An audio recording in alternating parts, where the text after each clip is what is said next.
The most effective betrayal no longer looks immoral. It doesn't sneak around in the dark, doesn't whisper lies, doesn't carry guilt on its face. Cheating used to be secretive, something hidden because it violated clear rules. Now it wears clean language.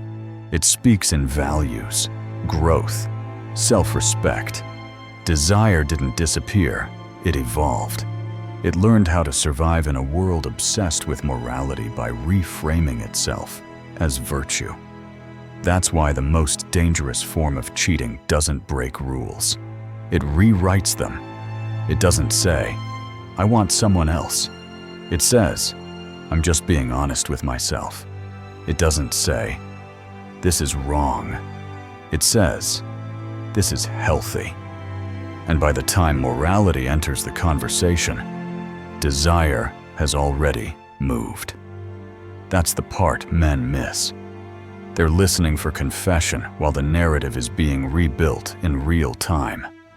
The betrayal is no longer about what someone does, but about how they explain it to you, and more importantly, to themselves.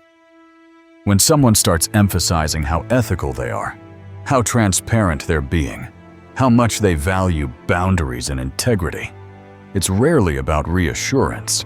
It's insulation, a way to move emotionally, mentally, sometimes sexually, while remaining good. Nothing looks suspicious because everything sounds correct. That's why this form works so well. There's nothing to catch, nothing to accuse, nothing that clearly violates the script. Just a quiet shift in orientation, disguised as self-development. And if you're still looking for secrecy as the signal, you'll miss the cleanest betrayal of all, the one that happens in full daylight, protected by language that makes you feel wrong for even noticing something changed. Cheating didn't disappear. It adapted. As culture became more moral, more psychological, more obsessed with intention and identity, betrayal learned how to survive without looking wrong. Old cheating relied on secrecy, hidden messages, late nights, lies told with guilt underneath them. There was a clear line, and crossing it required concealment. New cheating operates differently. It prefers transparency. It speaks openly, confidently, wrapped in justification and virtue. Nothing is hidden, because nothing is framed as wrong. This is the evolution men weren't prepared for. Desire no longer needs to sneak out the back door. It walks through the front, holding a clipboard labeled growth. In the old model, behavior was the crime. In the new model, narrative is the weapon. You don't catch anything, because there's nothing to catch.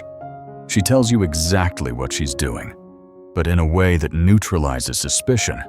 I'm just being honest. I don't believe in suppressing how I feel. I need to explore this part of myself. Desire is quietly outsourced emotionally, mentally, sometimes sexually, while identity stays clean. She remains the good person, the moral one, the evolved one. And if you feel something is off, the system is already set up to make you the problem. This is where men misstep. They escalate by challenging the story. They argue definitions. They point out inconsistencies. If it's harmless, why does it feel like distance? If nothing's happening, why are you so defensive? Logic walks straight into a trap, because the conversation was never about truth. It was about control of the narrative. When you push, you're framed as insecure, judgmental, or threatened by her growth. On the other side, some men collapse. They over-respect the language. They say things like, "I don't want to hold you back," or "I want you to be happy," while ignoring the fact that their own boundaries are dissolving in the process. Both reactions feed the same outcome. The psychological shift is subtle, but decisive from hiding behavior to controlling meaning. Cheating no longer requires deception. It requires reframing.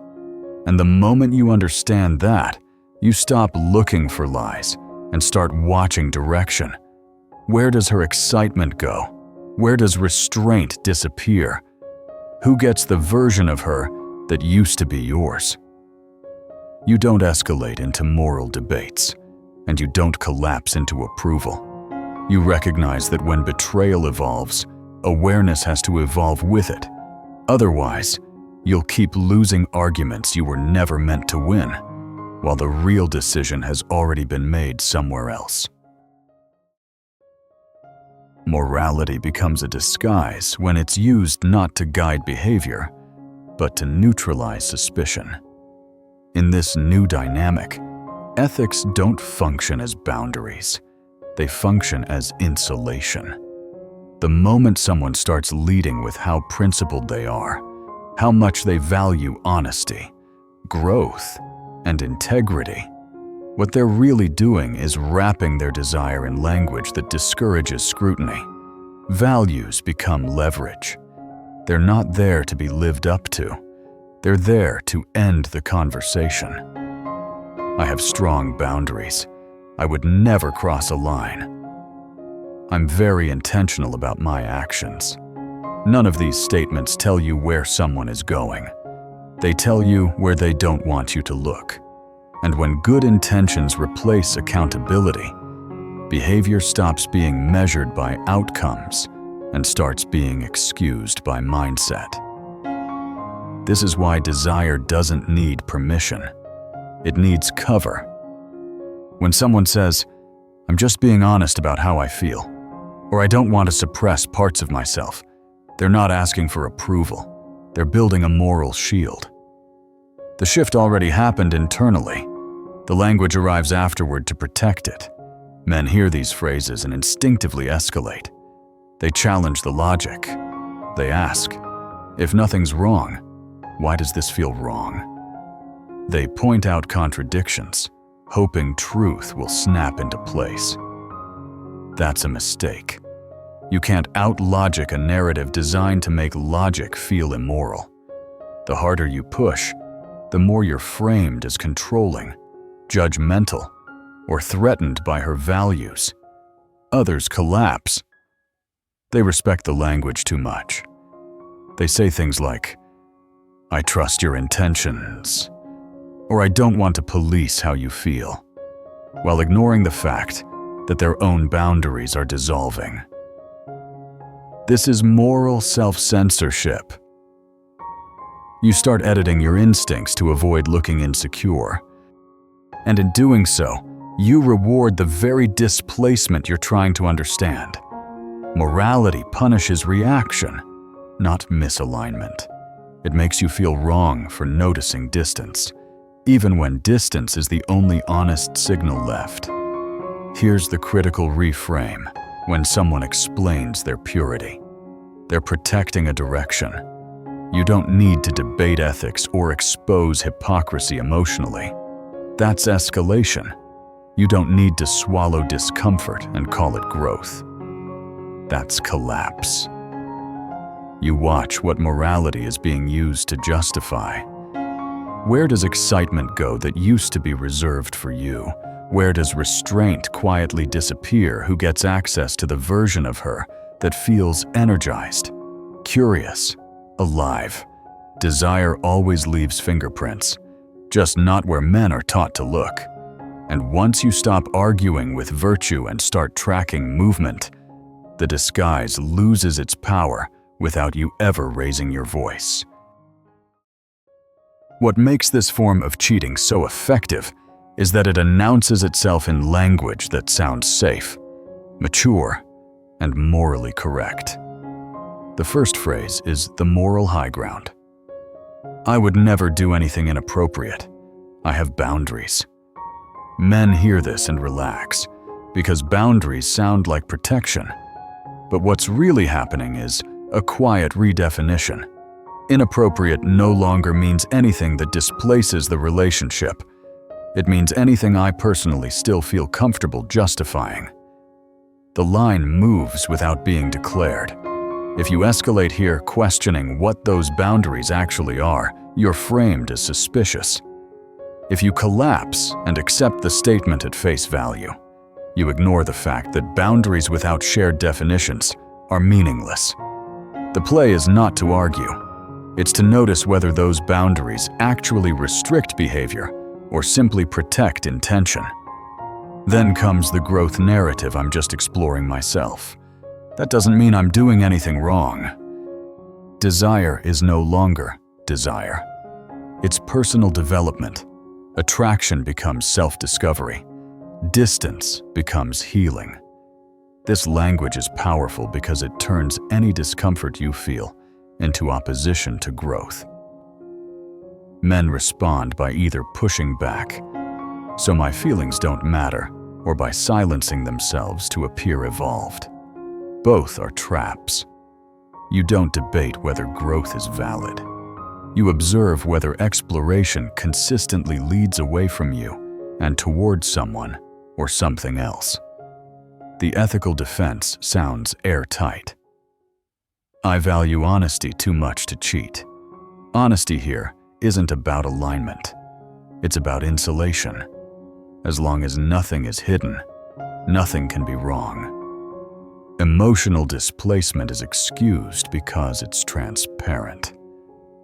Men hear this and stop trusting their instincts. They tell themselves, "At least she's being honest," while ignoring the fact that honesty without restraint still produces loss. You don't accuse. You don't praise. You watch what honesty is being used to rationalize. And then there's the safest phrase of all. Nothing is happening. This isn't a lie in the way men expect lies to sound. It's a statement about behavior, not orientation. Something already aligned internally. Interest shifted. Energy moved. Direction changed. The instructional layer is simple and ruthless. Don't argue meanings. Don't debate values. Observe direction, not declarations. Words are chosen to end conversations. Behavior completes them. When you stop escalating into arguments and stop collapsing into acceptance, these phrases lose their power. They become what they always were: signal, go, not assurances.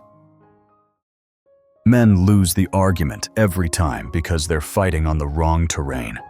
They bring logic to a process that isn't logical. They respond to behavior with reason, explanations, and consistency checks.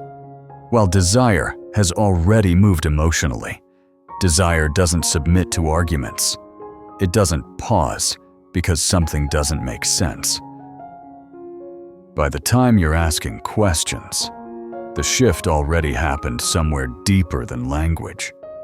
This is why the conversation always feels slippery. You're trying to pin down facts while the real change took place in feeling, imagination, and nervous system response. Logic fails here for 3 reasons. First, desire isn't rational. It doesn't need permission, coherence, or fairness. It moves toward what feels alive and away from what feels heavy, regardless of morality. Second, morality isn't neutral. Moral language is not a shared tool for truth. It's a positioning device. When someone frames their actions in values honesty, growth, boundaries, they're not inviting analysis. They're setting a frame where disagreement makes you look unethical. And third, words in these moments are not chosen to reveal truth. They're chosen to end the conversation. Phrases like, "I'm just being honest," "I don't think this is wrong," or "I need to honor my feelings" are conversation closers, not explanations. This is where men instinctively escalate. They say things like, "So my feelings don't matter," or "If it's innocent, Why does it feel like distance? The moment you ask that, you've stepped into the trap. The response you get isn't clarification, it's moral reversal. Suddenly you're accused of being insecure, controlling, or threatened by her growth. You're no longer discussing alignment, you're defending your character. Other men collapse instead. They nod, agree, and tell themselves they're being mature. I don't want to police you. I trust your intentions. I don't want to be that guy. In both cases, you lose position.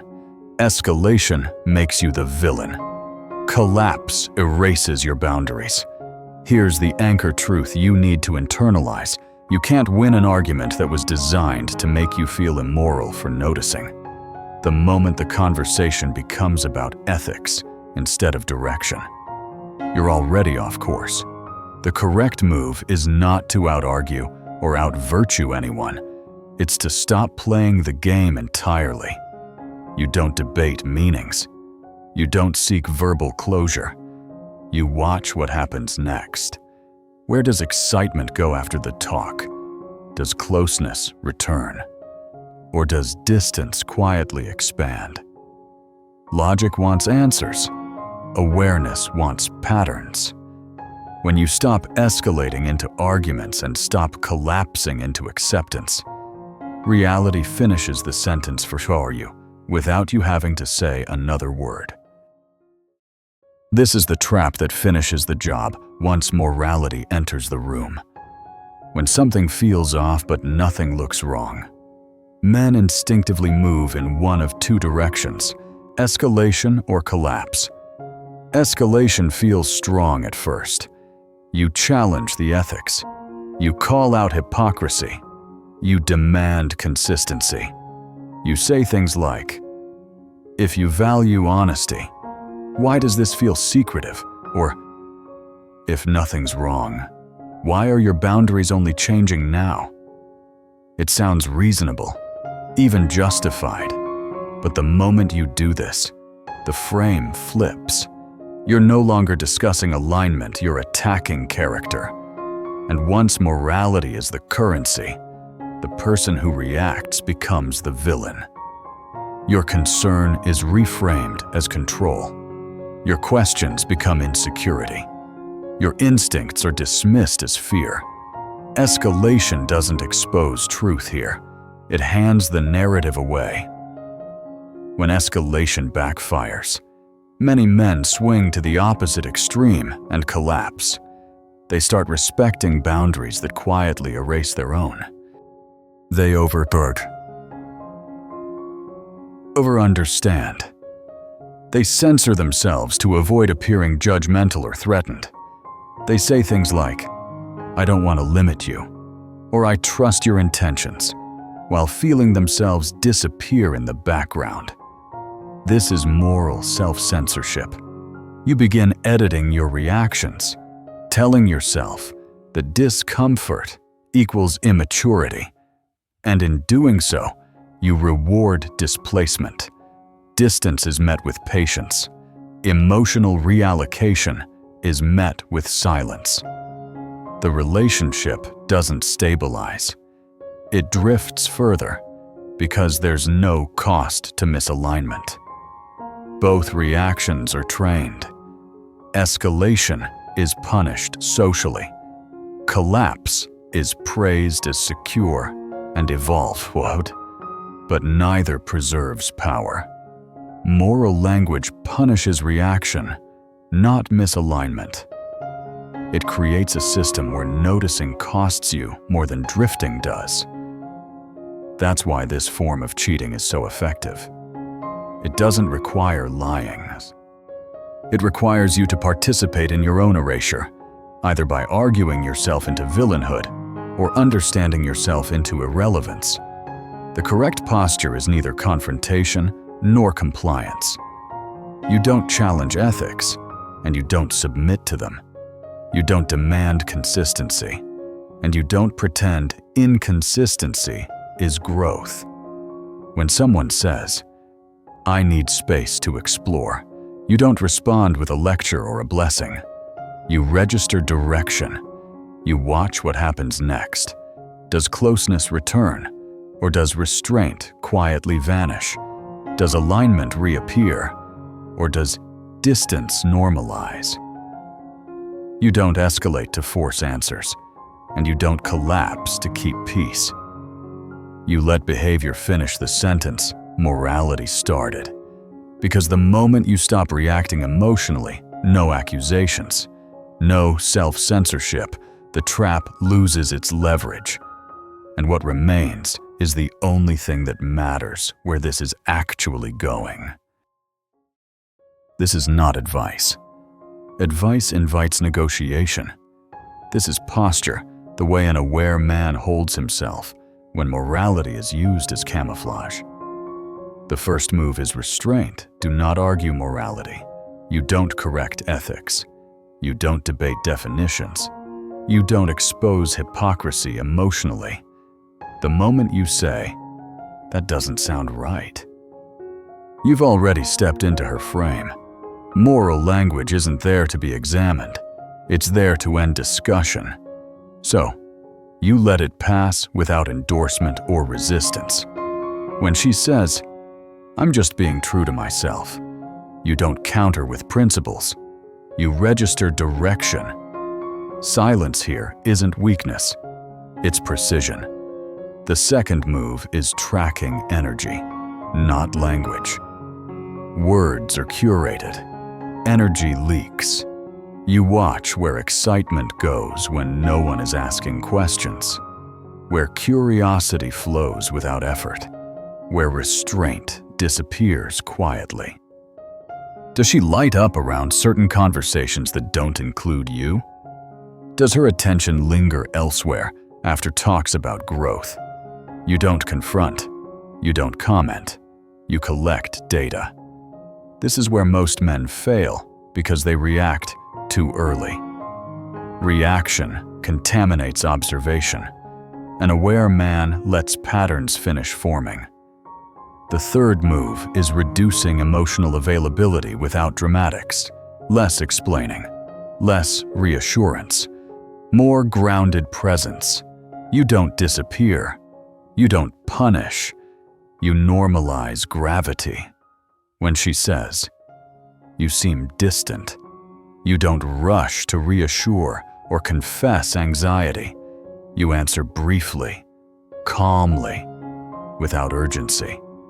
Emotional output drops because it no longer needs to chase alignment. This isn't coldness, it's containment. It removes the incentive to keep you emotionally busy while direction drifts elsewhere. The final move is letting alignment reveal itself. Morality collapses under consistency tests, not arguments. You don't chase clarity with questions like, "Where is this going?" You wait for behavior to complete. The sentence words started. Does closeness return without being negotiated? Does restraint reappear naturally? Or does distance normalize while virtue continues to be explained? You don't escalate to force an answer. You don't collapse to preserve peace. You stand still long enough for reality to show its hand. Here's the anchor that holds all of it together. Desire always leaves fingerprints, just not where men are taught to look. When you stop arguing ethics and stop censoring instinct, you see movement clearly. And once you see movement, you don't need permission to respond. You simply choose whether to stay aligned with it or step out quietly with your position and out. This isn't about villainizing women, and it never was. Hatred is what happens when understanding arrives too late and has nowhere to go. What this is about is refusing deception when it's wrapped in virtue. Refusing to let clean language override clear perception. Seeing clearly is not cruelty. It's respect for reality. The cleanest betrayal is the one that never looks wrong, the one that hides behind growth, honesty, and boundaries, while direction quietly shifts elsewhere. When morality replaces attraction, someone is already gone. Not because rules were broken, but because orientation changed while the narrative stayed clean. An aware man doesn't rage against this. He doesn't escalate into accusations or collapse into silence. He stays steady. When he hears phrases like, "I'm just trying to be true to myself," or "I don't want to suppress how I feel," he doesn't debate values, and he doesn't bless the drift. He registers movement. He notices whether closeness returns without negotiation, or whether distance normalizes under moral cover. He understands that virtue can explain anything, but behavior reveals everything. And he accepts that clarity may arrive without closure, and that's still clarity. This posture is compassionate because it doesn't require enemies. It doesn't demand confession. It doesn't need to win arguments that were designed to make noticing feel immoral. It simply chooses alignment over reassurance. When patterns don't match promises, he doesn't try to correct the story. He corrects his position. No escalation, no collapse. Just a quiet refusal to confuse explanation with accountability. That's not cold. That's clean. If this unsettled you, good. Sight always does. Comfort thrives on illusion. Clarity disrupts it. The moment you stop arguing ethics and stop censoring instinct, the fog lifts. You see where energy flows, where restraint disappears, where excitement is invested. And once you see that, you don't need permission to act. You choose whether to remain aligned or to step away without noise, without bitterness, without losing yourself. Subscribe for clarity, not comfort. This channel isn't here to soothe you with stories. It's here to sharpen your perception. Comment your experience, but share patterns, not stories. And if you know a man who keeps losing arguments he never should have been in, share this with him. Some losses aren't lessons. They're warnings you learn to recognize in time.